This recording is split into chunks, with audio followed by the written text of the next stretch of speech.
Welcome to the Couch of the Dead. Today, we got a great episode for you because we went and saw the brand new 2026 Lee Cronin's The Mummy. Not Brendan Frasier's, The Mummy.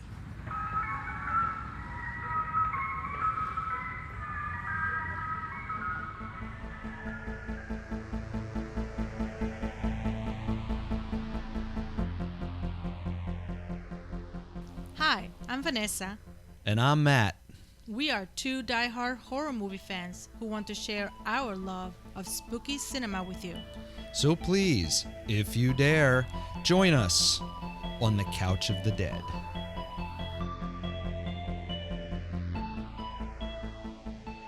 And we are back. You think you're so funny. I am. I'm hilarious. Right, guys? So, before we get into breaking down this movie and talking about it and telling you what we liked and didn't like, take it away. What is the creepy cocktail of today? So, I just mixed a bunch of stuff. I got some vodka in here, and I got some raspberry lemonade that sounds really good, but it just needed something extra, so I put some blue curacao in there to spice things up, I guess. It needed some blue. Yeah. What about you? Oh, you don't have a name for it? Okay, that's fine. No. So I have vodka and chocolate liqueur, and I threw some milk in there, and I think I'm gonna call it a dirty bomb, because that's the way it's gonna come out. I think I'm gonna call mine the Carsophagus. This is gonna be a fun episode. What is that? What do you call it? Sarcophagus? Sarcophagus. There you go. The blue for snuffleupagus. The blue Carsophagus. Oh my god. So anywho, we got ourselves The Mummy. Yes. More specifically, Lee Cronin's The Mummy. Yes. Apparently, Blumhouse, they had to daily post on their Twitter account, X account, that this is not with Brendan Frasier.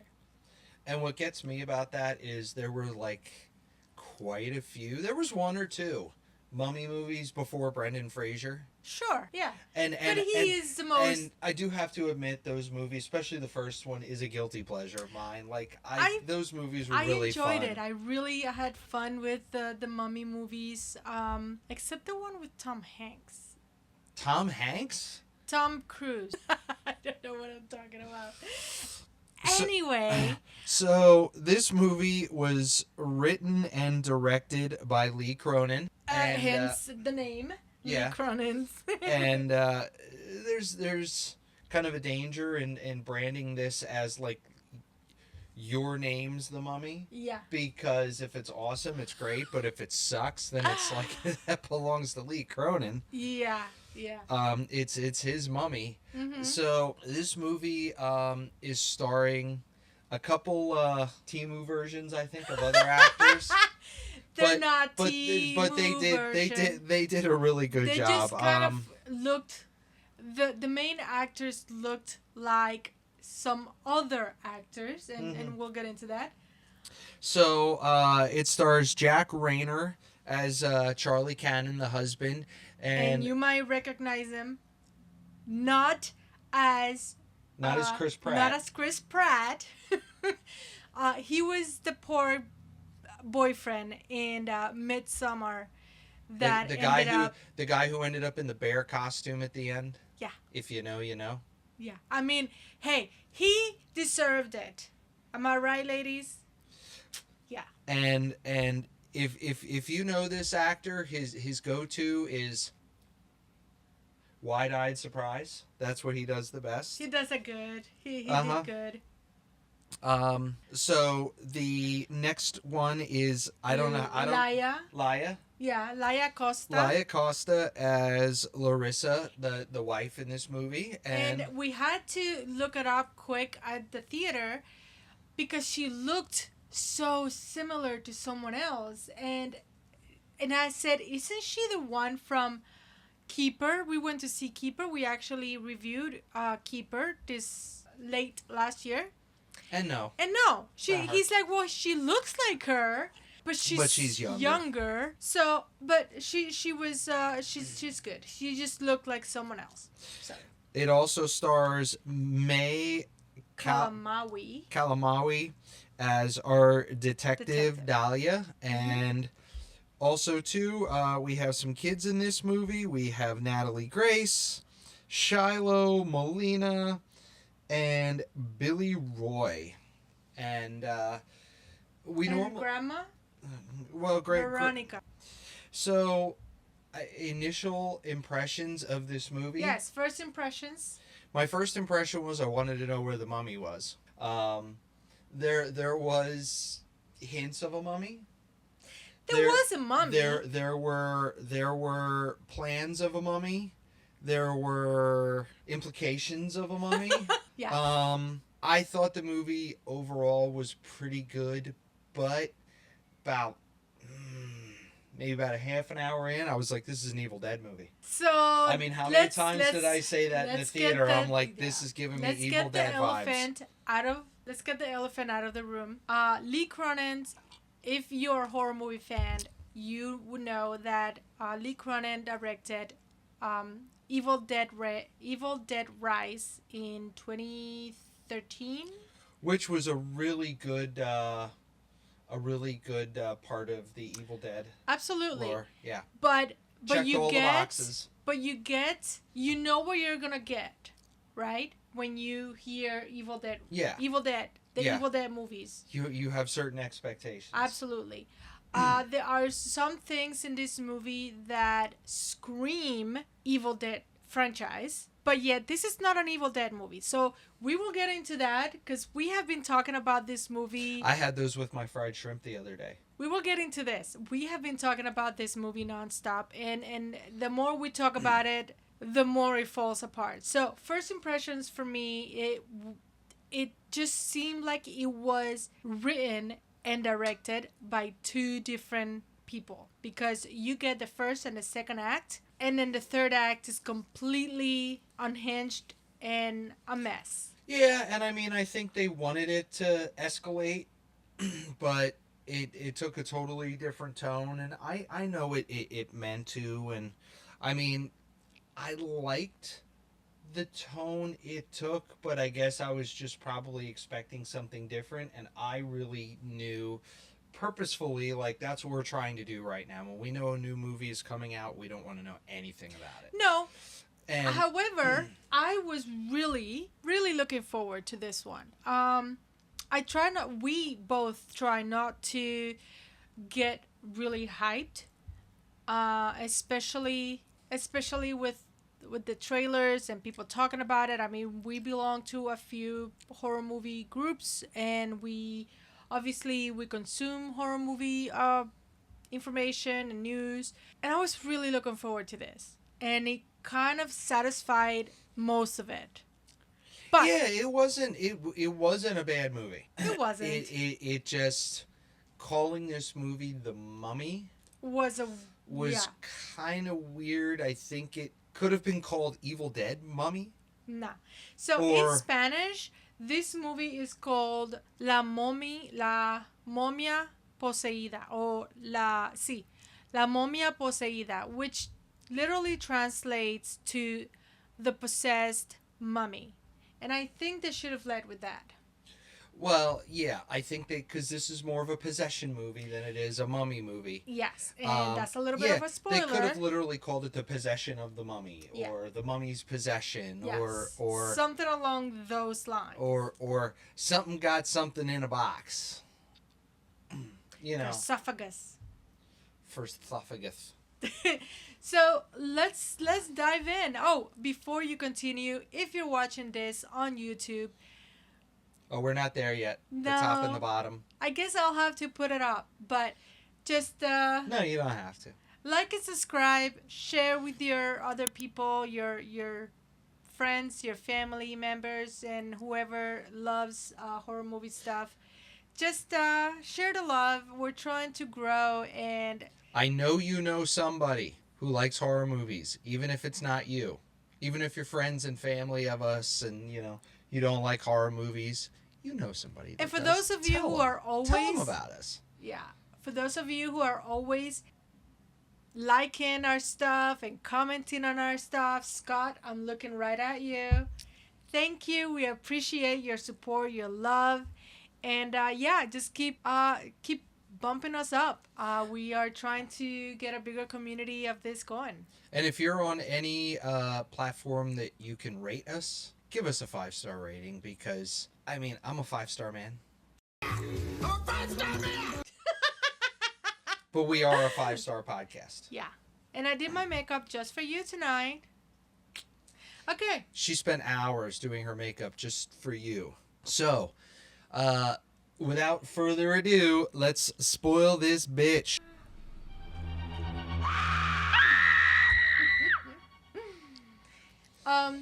So we're gonna spoil this bitch for you. We're going to give away a lot of stuff. We're not gonna give a blow by blow account. We're gonna get into some discussion about. We always say this, but we but end up talking about it a lot then more. we want to give you guys what the movie's about. But and I think we've been doing a little bit of a better job, not going literally by scene the more we've done this podcast, because that's kind of how we started out. Yeah.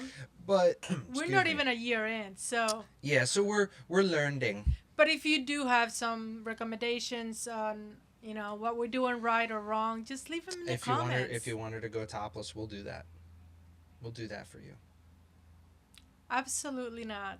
If you want me to go bottomless, for all you know, I am now. No, how about you go topless? Hey, nobody wants to see that shit show. OF would. Anyway. So anywho, we open up our movie in Egypt. Yes. And we don't know that at first. Well, we have the family first. Yes. And they're coming back from what we assume is like the store or whatever. Yeah. And there's 3 kids in the back, mom and dad in the front. Yep. And they get back to the house. Home. And they now at this point they have bird food. The daughter grabs the bird food, goes to feed the bird, and the bird's dead. And not just dead, but it's got blood coming out of it. So mom and dad know something's amiss at this point, and they're like, shit. You guys stay up here. Should we go check? Mm-hmm. Yeah. So they go into initially what I thought was their basement, but we find out later it's not. It's just like another room. Yeah, and there's weird. This little mini pyramid coming out of the floor. It's still pretty big. It's a big structure, it's but like it's a not whole like wing. It's the pyramid wing. Yeah, but of the house. Yeah, like you don't have one. And there's a trap door. Mm-hmm.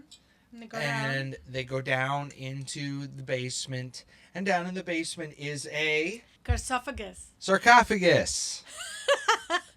And a coffin, but it's obviously a very heavy one. Well, yeah, usually sarcophaguses are. Are you making fun of the way I say it? And so they have these like claws that are on chains, and dad has like a winch and pulley system, and he's cranking this up, and it's lifting this thing up. And right away now we get the sense that okay, these people are keeping a thing down there. Presumably a mummy, because the movie's called The Mummy. The Mummy. So you assume it's a mummy because it's in a fartopolis. And so she's the one who's like trying to peek in with like a lit up thingy. And long story short, something is long story making short, something. This is modern day. Yes. Looking with a flashlight, but they have like a lantern, or like a torch, and of course it goes out, and we see this thing in the Craptopolis. I'm just gonna keep trying to come up with names for I got it the whole time. Yeah. I figured it out. And we catch glimpses, and there's a mummy in there. Well, as soon as the light went out, I knew, like, okay, something was going to happen, you know, because it was a little predictable. But it came to what I thought was probably the coolest kill of the movie. It was. Where the one claw lets go, the lid comes down, and the claw catches Dad right under the chin and goes, like, up through his chin, and, like, you see it up through his mouth. Yeah. And he's hanging up through there. He's hanging, and it gets really nice and close, which I really enjoy because it was fun to watch. It was gnarly, and it was everything you wanted it to be. And honestly, I thought this is a great start. Yeah, this is a really strong start. So we kind of cut from that now. Well, from this. This is one of many, like, just like smash cuts.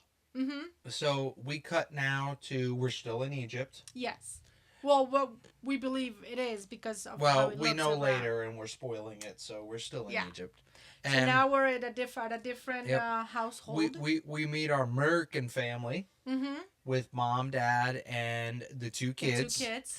And we have there's a lot of stuff in here that I don't think needs to be in here. No. Like, we find out Dad is a news correspondent. Yes. We find out that he does like news. Mom is clips and, yep. And Mom is presumably a nurse because she's wearing scrubs. Yeah. And so we have the kids, and the kids are maybe, I don't know, 7 and 8 maybe. Yeah, and we have our son and our daughter. Yeah. And they're having regular fights like you kids do. Yeah, we're establishing that they're a family. Yep. And she is a very smart little girl who knows Morse code. And that comes in handy later, obviously. Yeah, she's in what like Girl is Scouts. probably like a scouting kind of thing. And she's practicing her Morse code. So Mom goes off to work. Yep. Dad is in the house. And, I guess he goes to work later. I mean, they have different shifts or whatever. He's taking a phone call as well because he's trying to get the job in New York. Yes. Which really doesn't end up panning out anywhere. To anything. But he finds out that he has the job in New York. Yeah. And this is a thing that we always kind of like, well, that didn't go anywhere and that didn't go anywhere. We don't like that. I don't like that. Yeah, like, there's a couple things that were just needless. Yeah. If you're going to, make something kind of a thing, is it going to be relevant later on? If not, then why even? But anyway. But in the meantime, the girl, Katie, and she does look a lot like maybe she belongs in a Mike Flanagan's TV show. These are a lot of Mike Flanagan kids. Yeah. So she's out in the yard, and holy shit, this yard is like, you have to go through. It's like a mini rainforest. And you have to, yeah.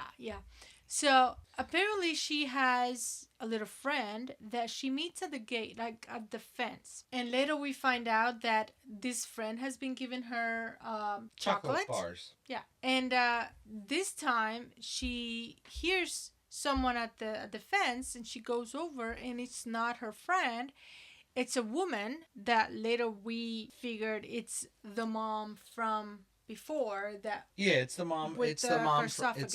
It's the mom. See, I'm mispronouncing it on purpose. It's the mom from the beginning of the movie who is the keeper of the mummy. The mummy. Yeah.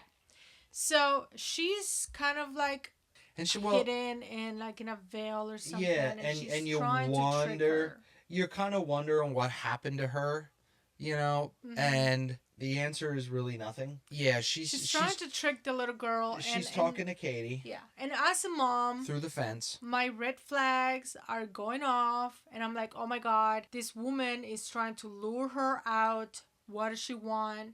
That's a pretty perceptive, when a stranger's trying to lure your kid. Yeah. I have candy. Yeah, so in my van. She gives her a bar of candy, but then she gives her what we thought it was an apple, and then later we found out it was a nectarine. Yep. And she's like, "Oh, but this is so much sweeter." And I'm like, girl, little girl, have you not seen? Well, and that's another thing too. This kid's really bright. You get the sense that this kid's really perceptive. And I don't know, what you parents are teaching your kids today, but my parents taught me to like never take anything from somebody you don't know. But remember that this woman is saying that her friend, she's her mom, and her friend was not coming today, but she's there. And she gives her the same candy. So I don't know how long she's been grooming this kid or the daughter has been grooming this kid, but it looks like she has been groomed for a little bit. So Yeah. anyway. So she passes her the nectarine, and we have a beetle that crawls out of the nectarine Out of and the nectarine and goes right into Katie's her mouth. Which, ooh. And Poor so- Katie just... So long story short, this woman abducts Katie. And by the time Dad goes to look for her, she can't find her, but she sees a cutout on the fence because it's like a chicken wire fence. Yeah, so she thinks maybe, Katie got out and was just, Right. Walking around the neighborhood. Right. And he goes running around after her in a sandstorm. And she sees a woman running away with what it seemed like a child. So he goes running after this woman. And you pointed it out, like, how fast is she going that he can't catch up? You have what is presumably a middle-aged woman woman running with a child. carrying an 8 to 10-year-old child. Yeah. And a grown-ass man can't run Can't her down. run to her? Really? So he does have But then some... again, the movie would be over if he Well, caught her. yeah. There are some things in the way, carts that people are wheeling through, and there's a big the guy's sandstorm. carrying the sheet of glass in front of him, and, No. all that stuff. But there is a sandstorm, and it's really, really easy to get turned around and kind of disoriented during a sandstorm. So that's what happens here, and then by the time he's trying to figure out what happened, there was no trace of the woman, no trace of the child. Him and his wife go to whatever police place there is, unless they go to the embassy, which will probably be the same. But they go to the police, and we meet the old grizzled detective, and he's kind of like, I really don't find... Most of the people I find end up dead. Yeah. That are missing. Yeah. So then we meet our detective. Yep, and because he asks her, she speaks a lot of English, so she's talking to mom and dad and asking them questions and basically being the interpreter, and she wants to move up the ladder. She wants to be a detective. Yeah, you can absolutely. tell. But in the back of her, the main guy, he's already blaming the dad. Like, yeah, the dad was the last one who saw Katie, so he probably did it, and he's probably trying to make up a story to not be blamed for it. And so the dad kind of knows a little bit of whatever the language is. Yeah, he's kind of like, he's like, wait. I can figure out what you're saying. Like, you I think didn't do you it think this. we did it. So now He gets really upset. Now we hit another smash cut Yeah. to 8 years later. Yes. And they're in New Mexico. Not New York. With her mom. They had mentioned that mom lives in New Mexico. Yes. Because she the grew kids up, were like, are we going to New Mexico again? Yeah. But She so grew up there, and what happened this to is the her job house. in New York? We don't know. But we can only assume that because of the situation of, losing a child, not knowing anything else about it, I probably wouldn't have left Egypt without my child. But then again, maybe he didn't have a job after that. I don't know. It's all speculation. We don't know for sure. Yeah. We're left to our interpretation, and this happens a little bit. So they're in Albuquerque, New Mexico. Albuquerque? Yeah. Should have turned a left in Albuquerque. Yeah, they made that left turn in Albuquerque. And this is apparently her home child. This is where mom grew up. Larissa grew up, and her mom is and we there. meet Carmen. Yep. And now we meet, since it's 8 years later. We the new we baby. Did, we didn't say that she was pregnant. Yeah, which we kind of knew, and so this kid now is. Yeah. So the mom was 8 pregnant. years old. Yep, Yeah. and she's about 8 or 7 because obviously. Yep. And this is Maud, and all I could focus on was this kid's unibrow. She was so adorable. She was cute. Oh my God. She was a cute little kid, Oh but my I'm God. like, The unibrow. damn, mom and dad, do that kid a favor and shave that thing. She was Kid had a adorable, unibrow. and But she's half Hispanic, so she was adorable. she was bound to have a lot of hair. So obviously the unibrow, it's fine. Anyway, so now the boy is a little older, so Yep. he knows about Katie because obviously he knew Katie, but this little girl, I mean, she knows about Katie just by mouth. You know, it's kind of sad knowing that you had a sister that is no longer in the picture. But then we get to now what is our main issue, Yeah. where it's the plane crash. We see a guy just riding his bike, down a desert road, and this plane just coming straight down. Yeah, I liked boom. how he was in the background of it. Like he wasn't the main Yeah, it was a focus. cool shot. Yeah. And he goes to examine the wreckage and seems shocked when he finds dead bodies. Because I was like, what does he think he's going to find? He was curious. It was a crash. He goes over it. He wasn't thinking that he was. But what gonna do see we dead see bodies. amongst the wreckage are Sarcophagus? carpophagus. And it's empty. It is empty. Dun, dun, dun. It is empty. And then next cut scene, we have mom and dad in New Mexico with both kids in the back, and they get a phone call. And this phone call basically said, "We found Katie. We found your daughter." So now we kind of figure that, we have the plane crash, the empty sarcophagus, and we have now Katie is back. Mm-hmm. So we assume that this all has something to do with each other.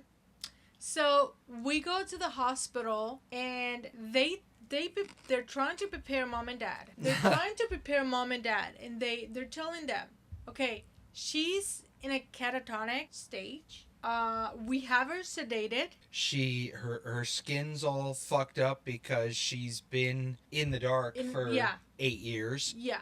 And so just like be careful, don't make any sudden movements or any sudden loud noises. So this is when it starts getting a little off the rails, because they're like, the best thing for her to do would be to be at home. And I'm thinking, okay, this kid doesn't even know where home is anymore. A. And B, you get the sense that this kid spent like maybe a day or two in the hospital when she was missing for 8 years and had like fingernails and toenails that were like inches long, and they never trimmed them. They never like cleaned this kid up. Yeah, she looked pretty fucked Then up. again, like, hey, if you're from Egypt, maybe that's just how the healthcare system rolls. I don't know. No. I don't know. I don't agree with this. I don't think that's the They right said thing. they had her under sedation. Yes. You figure at some point Yes, they trim they her would clean her fingernails up. and her toenails Yeah, no. and clean her up. This They're kid like, looked- nope, get her the fuck out of here. This kid we need this looked- bed for somebody else. This kid looked fucked up. She did. She looked actually like burnt. Yeah, she did. She did look like a burnt victim. She did. Yeah. She did. But however, like She had a lazy eye. a lazy eye, the whole face was lazy. She had a lazy face. Yeah, but regardless, there was a lot of makeup done. I think it was absolutely The practical amazing. effects in this It was movie genius. were really good. It was really good because I saw the actress that portrayed this character, and she's absolutely gorgeous. They did a really amazing job. Now, mom and dad go see her at the hospital bed. I just thought of something else. So I'll tell you when we're done. No, go ahead. Because it goes all into my Timu thing. Because the girl who plays Katie is like Timu Anya Taylor-Joy. I thought you were gonna say the girl from Hereditary. No. She was a little fucked up looking. No, that's how she looks. She does. Oh my God, I hope she's not watching this podcast. Oh my God! If you are watching this, Hey, girl from Hereditary, if you're watching this podcast, no offense, we love you. You look fine. You're okay. Okay, so mom and dad go in and go see her, and obviously they're in shock. And I buy this, I really do. And this is what I'm talking about. Like, so far this movie really, really, really pulls at your emotional It strength. does. At this point, I mean, Especially as a parent. we're joking around because we like to be funny, but yeah, it was pretty. It was really. It had me invested at Yeah. this point. Absolutely. I was like at the edge of my seat, like, oh my god. Like But- if this was my kid, I would be fucking devastated. But then the thing that gets me is, so they say don't make any sudden movements, and the kid's in a wheelchair, and they take her up like They go back 4 home with flights her. of steps, and they're pulling her up the steps mean, in a wheelchair backwards. she going, would have. "Tunk, She Tunk. couldn't have weighed more tunk." than 90 pounds. But they picked her They up to could put have her in picked her up. bed. Yes, they could have picked her Just up. pick her up to put her in bed. Okay, we're getting a little bit riled up. No, but they pose this as this kid has been so traumatized. Do you want to be invested in her trauma? And then right away it kind of goes out the window because they're like, she doesn't like sudden movements. But 12 flights of steps is okay in a wheelchair that's going tunk. So they bring her home, obviously, and there's no After a day in the Way- hospital, after she's been missing for 8 years. and there's no easy way to get her up to the room. I mean, at this point, I would have even leave Yeah, her there was. You pick her up. downstairs, but yes. So obviously, the new kids, the new kid Maud and the older boy, I forget his name. Sebastian. Seb, they're kids. They're obviously curious, but at the same time, they're Creeped out. creeped out. She looks scary. I mean, she really does. And there it goes. Mom is trying to kind of make them go into the room and talk to Katie. I'm sorry. What? No, give her some room. Give her some space first. She Yeah, just came out and- of an and there- and there's 8-year thing. And there's one point in the movie then where Grandma Oh my God. So Get- grandma gets gets really a little close. too close to A Katie, little? and Katie headbutts her, I mean, when you like say headbutt, almost breaks her nose. I thought it was broken. I definitely think it was broken. But then, how many times did people get right After up this, next to her? okay, the first time I get it, but after that, you think I would let anyone that close to Katie? No, no. And Mom, being the nurse, has to sedate her. Nurse. So she gets a shot, like I guess she gets like a to make sure that she is sedated when these episodes happen. Well, this happened more than once, where they had to really quick shoot her off. Yeah, with where Katie whatever just this- randomly loses her shit. Yeah, But you can tell at this point the way she's acting when she loses her shit that she's probably possessed. Yeah. Or there's something in her or controlling her. and so far, I am still hooked on the story. I was still Okay. I was still invested at this I point. think it was the mom started to show her emotional self and not and throwing out common sense. The dad realized It's a typical family dynamic where dad's like, "Look, we got a problem. We need to we fix gotta it." fix it. And mom's like, "Ah!" So, that's where we're at this point. Dad understands and realizes we're not capable of dealing with this.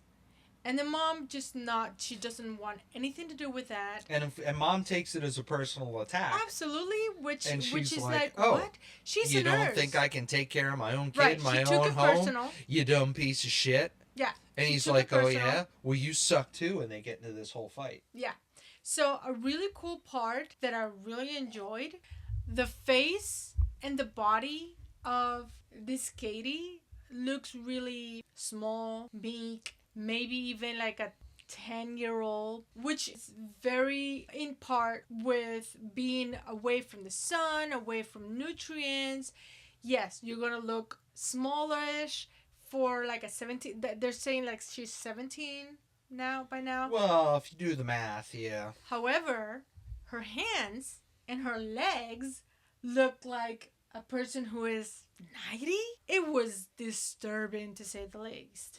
Well, and disturbing is the scene we get into where they decide they're going to trim Katie's Yes. nails. So they give her a bath, and mom comes with nail clippers. I mean, at this point, I would Yeah. probably use something stronger. Yeah, like a Sawzall. And she's clipping Katie's toenails. And it's funny because they made it funny without realizing maybe it was so funny. But when the second toenail that she clips, it actually gets stuck right here on Katie's lip. Oh yeah. Which But was I mean, her disturbing. toenails were like thick. I mean, they were thick. And I mean, Mom's putting everything she can. And this was actually a tense scene because you kind of thought like Katie would just lose her shit Yeah. at any point. Yeah. But she wasn't. She didn't. I thought of all the other gore that happened, this was the only one where I was like, "Oh, that's really cool." Yeah. Because so there were so there was some talking about body horror, and I guess there technically is body horror in this. However, if you're used to body horror, like the last movie I watched with intense body horror was The Ugly Stepsister, which was a French movie. no, it would have probably been the stuff, or not the stuff, the substance. No, actually, I watched The Ugly Stepsister after that. Oh, okay. But both of those are very heavy on the body horror. This was mild compared to that, Yeah. but it is still, I guess, some Yeah. body horror. But anyway, so she's clipping, I think it was the toenail. Well, yeah. And obviously the toenail looked like this thick. The if you could toenails see. connected to the shin skin. Okay, apparently that's a thing, but that's what happened. She was clipping the toenail and holy fuck. She takes off the whole first layer of skin from her shin. Like her entire shin, because the toenail breaks off and then just peels peels up up. and I'm like, that's one hell of a hangnail. Yeah. You know? I was like, whoa, that's fucking cool. Mhm. But anyway, obviously this shakes the entire room, like, you know. Mhm. We thought it was pretty cool. I was like, nice.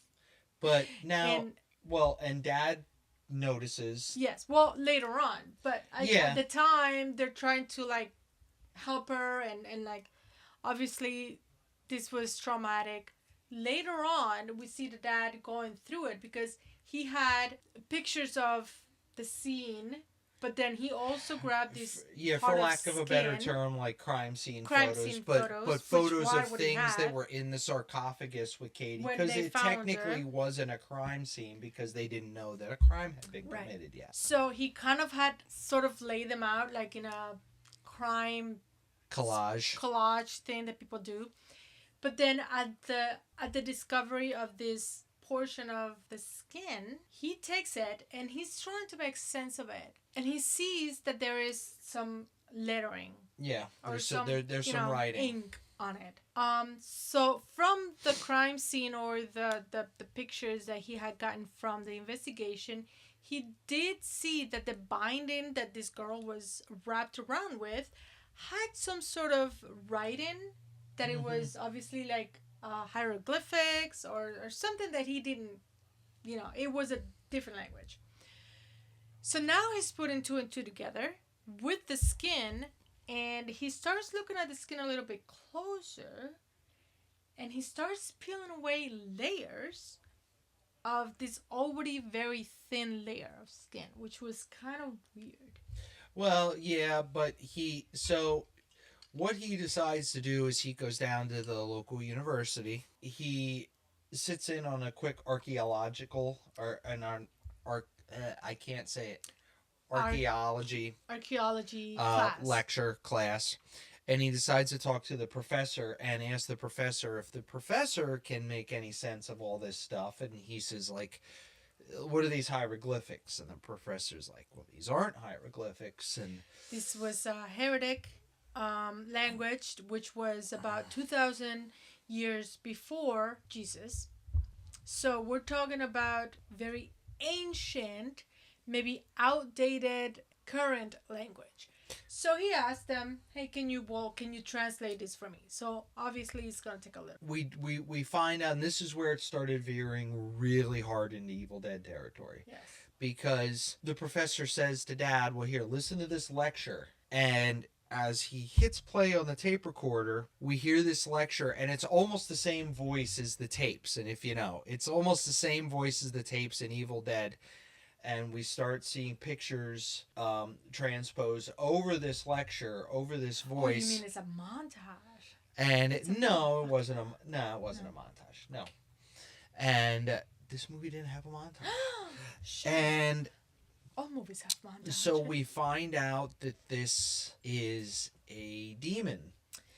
And these writings kind of bind the demon into the host that it's in, and the more that is removed, the stronger the demon gets. So now I'm sitting there and I'm going, okay, this is a possession movie, and the only thing that had to do with a mummy is that she was in Lickalotopus, and we had the mummy thing in the very beginning of the movie, and that was kind of so it. He did try to talk to the wife, and the wife took it so personal that they're not in speaking terms, I guess. In the meantime, now we are seeing some possession kind of remnants here. First, Katie, the demon in Katie, started trying to connect with the little girl, Maud. And Maud was deadly afraid of. Well, earlier Maud was telling her brother that she's like, I'm really creeped out. But then when she walked by the door, Katie has not spoken to this point. She walks by the door and hears, hee hee hee hee. So hey, there's some little voice. sister, yes. Why don't you come over and play with me? You were always my favorite. So the girl is only this like kid 7. who's freaked out but is she's like, only like okay. 7. And she honestly feels like this is her sister, her older sister. Nah, she can't be that dumb. So she goes to the door, and Katie is trying to control her across from the door, and she smashes the poor little Maud against the door, and all of a sudden she's being controlled. Levitates her up in the air, and now all of a sudden she has powers. Yeah, so she's controlled. We're going more and more and more Evil Dead now. Yes. So the next thing we see is little Maud. She's at school, and she's playing with scissors in the middle of a class. And she calls her teacher a rat-faced cunt. Yeah. Which, it was great. But yeah, it was pretty funny. Because the teacher did have kind of like a rat face. Sure. So we cut, and Dad is bringing her home and saying, you can't tell Mom this. Like, you can't. And she's smiling weirdly in the back and we did miss at one point when they tried to leave the house and the gate opened, and there was coyotes there. Coyotes are and I'm thinking, okay, is this like in The Omen. Not The Exorcist. Yeah, The Omen, kind of like a guardian. But yeah. Yeah. It really doesn't. It really reminded me of the Dog's Garden, The Omen, Damien. But it really wasn't. The coyotes come back later in a different way. So other ways that the demon is manifesting now is, again, Grandma, who had almost her nose broken before by Katie. She's kneeling down and she's praying over Katie. Mm-hmm. Because they know, she knows that there's something wrong. Everybody knows there's something wrong with this whole situation. Not just being away for 8 years. No, there is something seriously off. And they did chase her through the walls. Remember that? Because the house has some storage between the walls. It's like an old kind of it's a really cool house. Yeah. And Katie got out and got in through the walls, and they're chasing Katie through the walls. and the mom is like, you lost her again? And she just arbitrarily eats a scorpion. Yeah. That she found in the walls. Well, she's not really eating real food, I guess. And we see her eating, They haven't animals. I haven't seen them try to feed her at this point. She's probably pretty hungry. She is probably really hungry, and she found she hasn't eaten for 8 years. And a scorpion will do, I guess. They did try to get the scorpion out of her mouth, and she ended up throwing up all over the place. But anyway, So now grandma is praying over her, and she's in the room by herself, in in Katie's room. And this is when things got really scary for grandma, because Katie started talking and started manifesting whatever demon that was, and she grabbed. Well, because she was missing the shin skin of protection. She had grabbed her crucifix, or her rosary, grandma's rosary, and she brought it over with her mind, and she wrapped her around her neck. And so now poor grandma is hanging from the air by a rosary.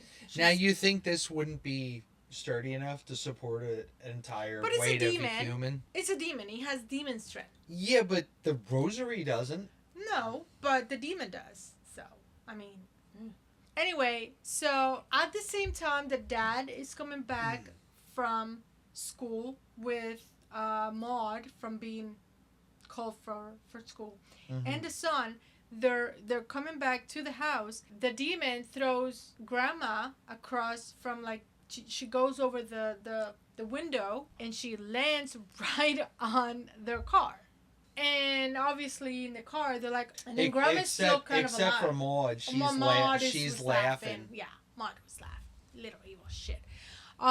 Grandma falls from the car, and there the coyotes were, and they start eating her insides. Yep. And then mom happens to look out the window and sees mom getting eaten by the coyotes, which was quite the scene. I thought it was great. Sorry. I'm so morbid. I'm so sorry. Well, and I don't know if we're at the point where Dad is alone with Katie. He's talking to her, and she starts, like, clicking her teeth, you know? Yes, I got it. So, yes. And something right that. away, we're all like, oh my God, that's the Morse code. Yeah, because that was the first thing that I thought. So Dad starts writing down the dots and dashes that Katie's making. Turns out that she's saying over and over again the name Layla. Layla. So Dad, kind of while this is all going on, he's trying to figure out, he's obsessed with, we got to find out what happened to her. Yeah. So he contacts a detective. Well, this is the detective now, 8 years later, where she like was the interpreter from before in the beginning of the movie. And now she's like the head. And she's a detective now. She's climbed the ladder. Good for her. Yeah. And he calls the detective and basically is telling her, like, hey, what's going on here, and does the name Layla ring a bell? And she's like, is there anybody from your old is there anybody you used to know named Layla, or anybody and she says something important, or anybody who tried to contact you after the disappearance with the name Layla. So Dad starts going through, like, some old stuff, a big trunk. For whatever reason, they saved but didn't read all the sympathy cards. I'm sure there were that they got. Too many. And of course, out of like 1,000 sympathy cards, the last one he goes through. Well, of course it would be the last one. Why would you continue to look after that? Basically says, I'm sorry about your daughter. She was my friend. But on the top of the card, like on the front of the card, there was a candy wrap from the same candy that for the candy from 8 years ago. Yeah. So obviously he was able to see who and what address and everything, and it gave the information back to the detective. And the detective is going, hardcore, looking at the address and looking at where this is. And the detective, I think, feels some guilt too, because I don't think she felt like enough was done before, because they really just wanted to pin Katie's disappearance on Mom and Dad. Yeah. So she's... In the meantime, we have Grandma, who died from, getting eaten by coyotes. And getting hung and thrown out a window onto a car. Yeah. And eaten by coyotes. This is kind of when the third act started. things are getting a little bit more clear at the detective with the detective and dad, and now we have a funeral or memorial or whatever. Now grandma was eaten alive, so why would they show Well, no, it was an only open her. casket? It was only her midsection. So they have an And open casket memorial at the well, house. and it's important to know that at one point, Dad, when he's up in Katie's room, finds under the rug like just this pool of gore and Goo. blood, and never cleans it up. Well, he got distracted, but there was like this goo that was eaten away from the At the wood floor? at the floor, the wooden floor. So it was like, okay, at some point that's gonna cave in. But at some let's point, just like, leave it Grandma alone. needs to get some Fabuloso up there and start cleaning that shit up. So anyway, Grandma is in a casket, and first of all, I thought it was hysterical that they have these two ladies kind That of was judging. funny. Yeah, kind of You judging could how. tell it was some of Grandma's friends, and they're like, "Oh my god, Oh my gosh, you must have gotten some work done. yeah, that shade of lipstick looks That perfect shade on of her." lipstick, though. That Yeah. looks So good they're on her. gossiping about her while they're standing there's- over her corpse Yeah. in a coffin. Yeah. Also, in the meantime, we have Katie in her room and she's locked, and they have the son guarding the Mhm. door. But she has powers because she's a demon. I mean, there's a demon Well, in her. she does to a certain point because she does the same thing to Sebastian that she did to Maud, luring him to the door with the creepy voice. Now, you think at this point the kid would be smart enough to go, hell Yeah, no, he is older. and just go walk downstairs. Yeah. But But no, so the he gets repossessed. Maud is downstairs and she's just pulling out her teeth. And pulling and pulling and pulling. Her baby teeth. Her baby teeth. But she's young enough. So she, at some point, she goes over to Mom. And no, wait. Because this is awesome. She goes over to Grandma's coffin. And then she goes over to Mom. She has blood all over her mouth because she has been pulling her teeth. But then when she goes to talk to Mom and she smiled, she has Grandma's fake teeth, and Yep. it was amazing. She took Grandma's dentures. Oh, Yeah, that was a pretty. And she but smiled real again, big and obviously very evil dead. very evil dead. Very evil Very dead evil moment. dead. And in the meantime, she's like distracting Mom, and we see Katie. She broke through the floor because of the whatever messiness that was happening on the floor, and she's climbing like an evil dead. She's climbing. She's walking in on the ceiling, and she finally Spider drops. crawling along the ceiling. Yep, and she drops on Grandma's open casket, and this is when I fucking lost it. I was so pissed because she goes on to Grandma's and she's biting, chewing the neck of Grandma, not in Grandma's neck, and everybody's like up in roar, right? She's gnawing on Grandma's neck, and they show a kind of like a close-up on Grandma's neck, and Grandma's neck is pulsating. Well, it's spurting out blood, which Yeah. you wouldn't do if your heart wasn't beating. No, because she was embalmed. Even the girls, the ladies that were looking at her on the open casket said, "Oh yeah, the embalmment looked like it made her like look young. She was embalmed. If anybody knows, any kid even knows that when you embalm someone, you replace the blood, meaning you I remove guess they teach the kids blood. that. You remove the blood. I mean, and I took you- embalming in 4th grade. Come on, anybody knows this. Anybody know. This is when, for me, it fucked it up. Because Kitty is trying to drink or eat dead grandma's blood. There's no fucking blood if she was embalmed. What is this? That's what did it for me. That's when I said, nope, this is too much. It doesn't make sense. It doesn't make sense. No. So now we fast forward. We're going to skip forward a little bit with our detective, who now is investigating the Layla name. Yes.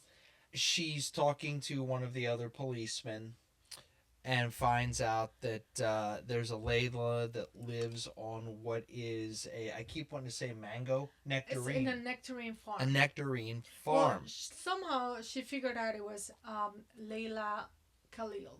Yeah. Well, there's a nectarine, I think, at the plane crash site. They were looking at pictures. Right. So she goes to the house, which is the house from the very beginning of our movie. Yeah.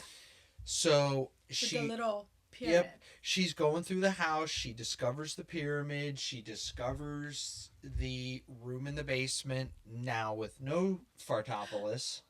Sarcophagus.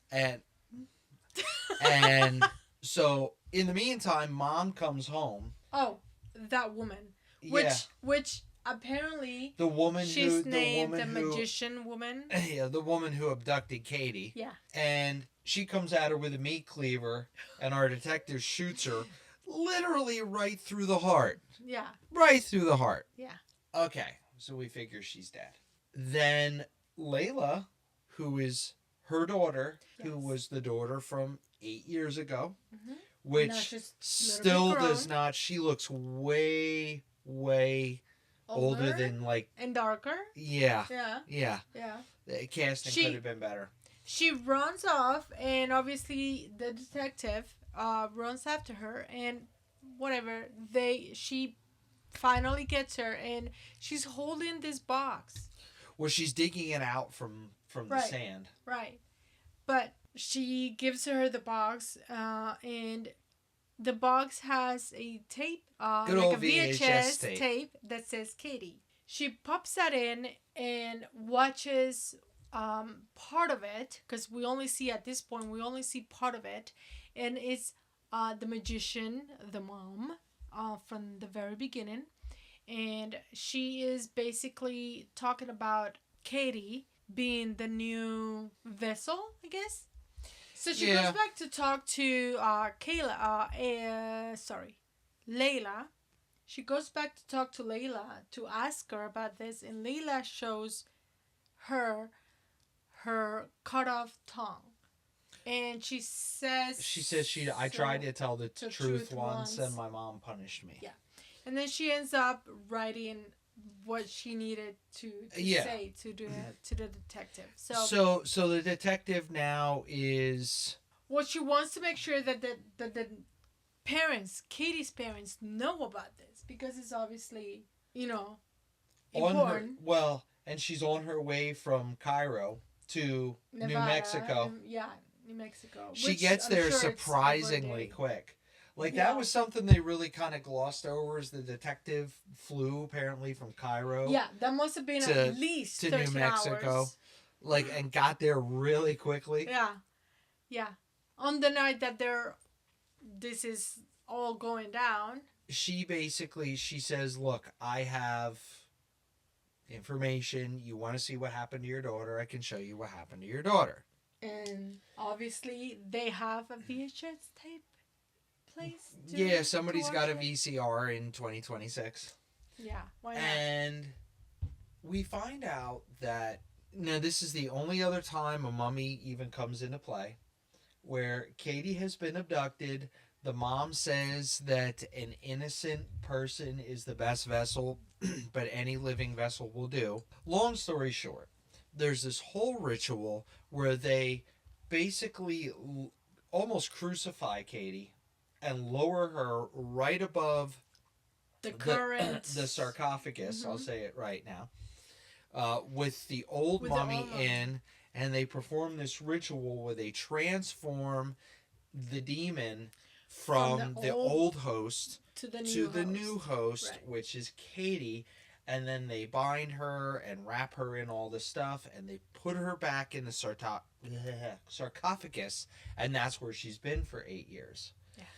And she was supposed to stay there for longer. And at some point, they do say that the valley was getting flooded, so they had to move. So they had to move her, and that's why they were And that's flying why, the sarcophagus. and then the sarcophagus. and didn't what move. happened? Did the Did the demon cause the plane to crash because it wanted to get out? Did the plane just crash? And this is something we If talked anybody about. Like, has flown Air Cairo, exactly. let us know. Yeah, exactly. What made what happen? You know. I mean, it could have just been total coincidence. I don't think so. But so we get to the point now where they know, and that was actually a pretty emotional scene. Yeah. With mom and dad. Well, the dad kind of. Because dad's like, now I don't want to know. He couldn't even. Yeah. Process. Yeah, because it was pretty. It was pretty traumatic to see your daughter going through this. Daughter. Yeah. Yeah. So, Katie, in the meantime, is upstairs telling Sebastian, "Hey, y'all want to help me out here?" And he's like, "Yes, I do," because he's possessed, and he's been banging his head against his bedpost. Why not? Just so he randomly. goes in to help her undress, and undress means everything that her skin. Pull off all her skin. Yeah, her skin, I guess, happened to. What we talked about was like maybe the binding from the mummified thing, kind of transferred to her own skin. Maybe soaked in, like the because ink. There's still ink and like the hieroglyphics. Or kind of just supernatural because of reasons. Yeah. So now we're getting parts of her skin getting removed from her body. That will make the demon even more powerful so she starts peeling off her skin, which was really cool. Gnarly, but really again, cool. We're getting into all this stuff in the third act, and it was really cool. It was really intense. Oh, it was gnarly. Let's not forget Grandma, because Grandma comes back alive. Yeah, Grandma comes back as a deadite, because I said that. I'm like, she's a freaking deadite. Yeah, she was. It was definitely. Like, we're full on Evil Dead right now. Evil Dead. We're into an Evil Dead movie right now. And vibes. And it really pissed me off. It really did. Yeah. And I'm like, okay, this movie's going off the rails a little bit now. Yeah. It's making a mess out of itself. But Katie now is full on, like, powerful, possessed, I guess. You know, the demon's loose.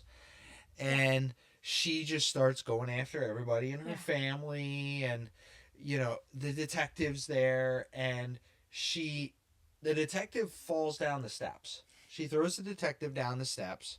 She's wrestling. It was a good shot. Yeah, she's wrestling with mom and dad, but then Grandma comes back and makes the detective eat a scorpion. A scorpion she that comes just out like of the spits grandma. out a scorpion into the detective. And this scorpion starts coming through the detective's throat. Yeah. She makes herself kind of like throw up and like pulls this scorpion back out through her throat. But in the meantime, she got like the pincers or whatever you call it, the claws of the scorpion to make a hole in her mouth, on her throat. Yeah. Something that made like a big opening in her throat, and you're like, wow, that was actually really effective. It was, cool. But so Dad is wrestling with Katie upstairs at this point. However, like you mentioned before, a scorpion would have. It probably just would have stung her out of sheer panic, and she probably would have died. Yeah. But whatever reasons. Okay, so now we're back to Dad. So the detective comes upstairs, and the dad is wrestling with Katie, and the dad basically is asking this detective, do you remember the incantation from the videotape? And of course the detective, who's only seen this once, remembers the whole thing. No, she's seen it at least twice. Well, still. And she can't talk because, you know, she's got a hole in her throat. So she sticks her fingers in her throat to hold her vocal cords together and starts saying this incantation. And Mom shows up and Dad says, I'm sorry. And then they continue with the ritual. And at this point, I was pissed because I knew that the whole ritual was to transfer the demon from Katie into the dad. And I'm like, if Dad gets this demon transferred in him and starts getting possessed and jumps out the window, I'm gonna be like, holy shit, now That's it's The Exorcist. But But it didn't. It didn't happen. So And now we get uh, the goo, the black goo from Katie to shut up, up on, into into Dad's mouth. and obviously we see the you know whatever transforming thing, and then Katie is rid of the demon. Yeah, and she's like, Mommy? Mom. Like, so she's cool. Yeah. So again, we get to another boom smash cut. We find out that Dad is now possessed. Yep. But And he's he's in in a a chest, like He's down not in the even basement. He's not even in a sarcophagus. Yeah, in a regular in a chest. kerfuffle. And yeah, with chains wrapped around it, and Katie now at this point is kind of Talks to him like healed up, through- and she's tapping on the top of the coffin. and she's healed. I mean, she's looking a little better. And but you hear tapping from underneath, and it's like, oh, what's he saying? Oh, he's saying he loves us. Which, first of all, he's probably saying, I'm going to fucking kill all of you because he's possessed by a demon. What I didn't get is, well, if they can hear the tapping, why couldn't they just hear Dad talking? Yeah. Because So- the tapping was a secret language. But anyway, So I'd have been satisfied if Yeah. the movie ended there. Yeah.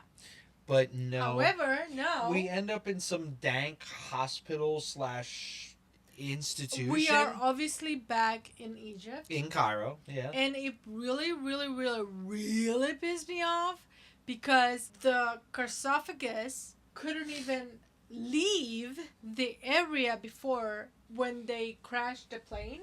Mm-hmm. But now all of a sudden we have Dad in a wheelchair and he made it all the way across. Well, we see. Well, you're putting the cart before the horse. We see. We see the what do you call the magician, the woman magician, survive the gunshot, and she's institutionalized, in a and very secluded.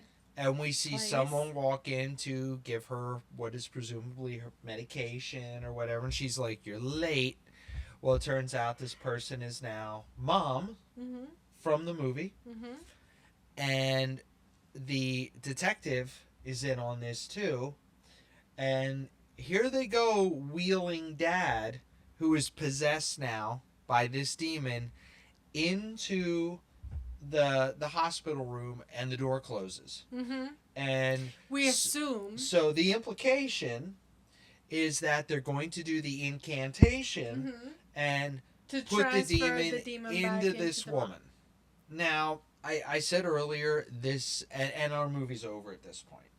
Now, I see it at this point, like, first of all, there's a couple big flaws in this. Like, how did they fly Dad from New Mexico to Cairo when he's they couldn't possessed by a demon and they they had to couldn't contain even- him in a box? Yeah, they couldn't even do that from Cairo to Cairo Yeah. before. Like, And what? but and also too, then what would happen to the magician when she had the demon transferred into her? Because she's not being contained by any spells. She's not getting put into a fartopolis. It doesn't make the sense. ending made no The sense. ending made no sense. And at some point, you did say, we have had a lot of talks about this, and you did say, like, it just sounds like someone wanted a happier ending. happy ending with a bow wrapped around it, and that's what they did. Like, no. I think it would have been better if they would have just left Dad being possessed, and then from then on, they just had to... I can't help sometimes. So, I know you have to suspend disbelief, obviously, when you're watching a horror movie like this. But I'm like, how did Katie's human body survive 8 years? Without food, without water? No, I can see that. I can see that in a supernatural way. Yeah, but the demon still needs a human vessel, and it's a human vessel. You would think it would degenerate. It would. Yeah. But anyway, okay, so reasons. Okay. But my biggest gripe with this movie was that I guess it was called The Mummy. And there really wasn't. I mean, Katie's possessed body was wrapped in a sarcophagus. You're getting me to do it now. Sarcophagus. So, that's the mummy aspect, but it just wasn't enough. And this is why I say, like, the Spanish title of this was La Posesión de la Momia, and I think that would have been more appropriate. The possession of the mummy. It was a possession movie. Because it is. It was a possession. It wasn't your typical mummy. I mean, there wasn't a mummy trying to you know. And again, I respect that maybe they were trying to do something quote unquote non-traditional with a mummy, but it just, I didn't have any expectations other than the title of this movie. Yeah. And I'm like, okay, and they really started it out strong. They really had me invested. Very strong. And then it just turned into an Evil Dead movie. Yes. And again, I love the Evil Dead movies. So I'm not complaining about that. It's more just, it was almost like it was two different movies. That's why I said in the very beginning, it almost seemed like it was written and directed by two different people. So, with that said, let's get into our scoring. Our categories, we usually do 3 categories, and we usually do a 0 out of 5. Our first category is 0 to 5. Yes, we do half points. No, 0 to 5. We don't do 0 out of 5. Okay. We do from 0 to 5. So, our first category is the plot. What do you think of it? So, the plot was kind of all over the place. There were some, I thought anyway, some pretty big, massive holes in it. The biggest part being, like, I don't think this movie knew what it wanted to be.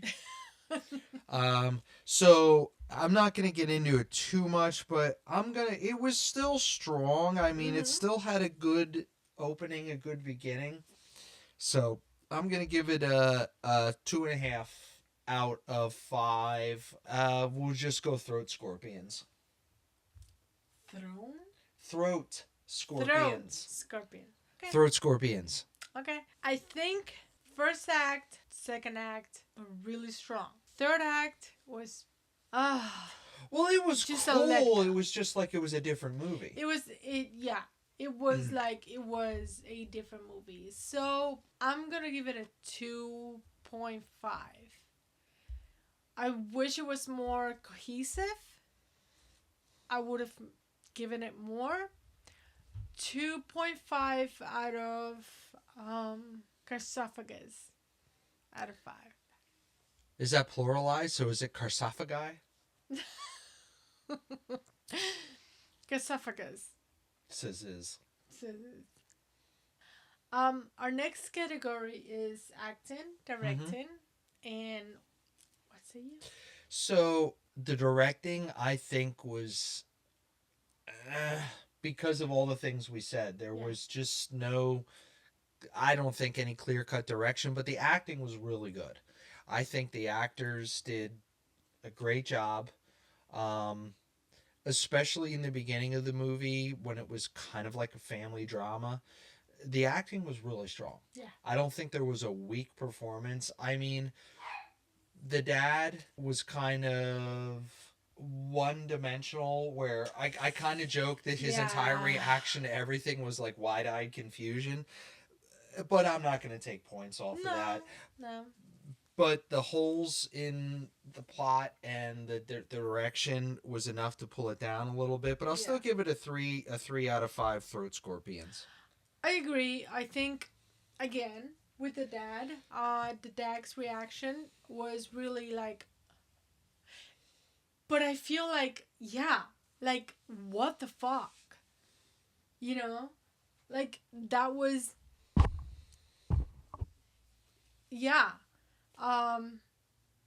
there was a lot of, like, what the fuck reactions in this movie. I think that the acting was really believable. I think the kids did amazing.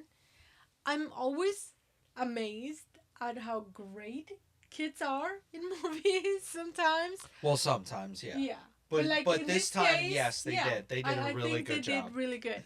Um, Mom and Dad did, really good. I think that my only gripe was with Mom because she lacked common sense, but that might have been more of the directing. Well, but too, you could chalk that up to an emotional response That's true. because an emotional Yeah, trauma response. that's true. I think I have more of a problem with the direction of how this movie went from first and second act to the third act. The third act was not as strong. Yeah. And I think because of that, I will give it a 3 out of 5 Crucifixes. Okay.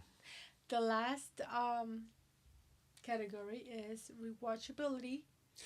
Um, and I always say with rewatchability, there's two factors for me, which is one, the movie was just so good and so fun, I want to see it again, Yeah.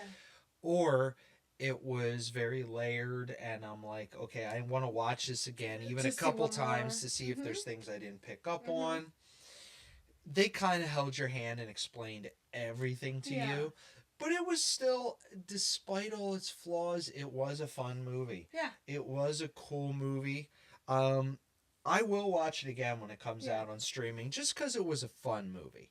So I think for that, I'm going to give it a 2.5 Throat Scorpions. Yeah, I agree. I think I was thinking of the same. I think I do want to watch it again. I think I want to see if I missed, anything. I think it was a fun movie anyway. Um, I don't think it was like really high up on that scale that I really need to know more.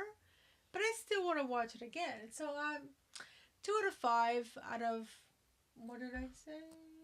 You said 2 out. Crucifixes. 2? Just 2.5. 2.5 2.5 out of 5 Crucifixes. Okay, so we both gave it the same score, which was an 8 out of 15, And which that's a little bit above. above Yeah. average. I mean, I think overall the movie started out really strong. I Very wanted strong. to see it maybe go in a little bit of a different direction. Yeah. I was disappointed that it turned into an Evil Dead movie because it wasn't billed as an Evil Dead movie. I think And the third act was a little bit of a mess. And I think it was kind of a cop out to kind of be like, where are we going with felt this? Let's lazy. let's just turn it into an over the top evil. Now again, when you see something marketed as Evil Dead, you know what you're going in for.